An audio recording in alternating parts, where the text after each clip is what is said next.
পৃথিবী তার শেষ সময় এসে পড়েছে।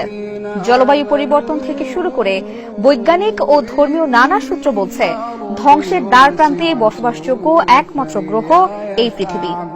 তবে তার আগে শিগগিরই পরিবর্তন হতে যাচ্ছে সূর্যের দিক, অর্থাৎ চিরাচরিত নিয়মে পূর্ব দিকে নয়, বরং এই নক্ষত্র উঠবে পশ্চিম দিক দিয়ে।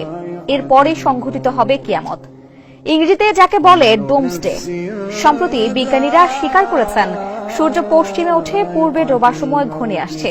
তেমনই হলে কি হবে এই পৃথিবী আর মানবকুলের? সর্বশেষ চৌম্বক মেরু উল্টে গিয়েছিল 7,80,000 বছর আগে, অর্থাৎ আমরা নির্ধারিত সময় থেকেও অনেক এগিয়ে গেছি। তাই ধারণা করা হচ্ছে যে কোনো সময়ই উল্টে যেতে পারে চৌম্বক মেরু। এছাড়াও যদি মেরু উল্টে যায় তাহলে চৌম্বক ক্ষেত্র দুর্বল হয়ে যাবে, ফলে মানুষের মধ্যে দেখা দেবে ক্যান্সারের প্রকোপ, আর সেই প্রকোপ হবে বিশ্বব্যাপী মহামারীর মতো। এছাড়াও এই ঘটনা পরোক্ষভাবে বড় বড় ভূমিকম্প, ভূমিধস ও অগ্ন্যুৎপাত ঘটাতে পারে, অর্থাৎ মানবজাতির বিলুপ্তি অনেকটা নিশ্চিত। সৌরঝড়ের কারণে আমাদের ব্যবহৃত বৈদ্যুতিক যন্ত্রের সার্কিট, বিদ্যুৎ গ্রিডগুলোও পুড়ে যাবে। স্যাটেলাইট, মোবাইল, ইন্টারনেট কিছুই কাজ করবে না। মানবজাতি ধ্বংসের আগে চলে যাবে প্রাচীন যুগের মতো এক অন্ধকার যুগে।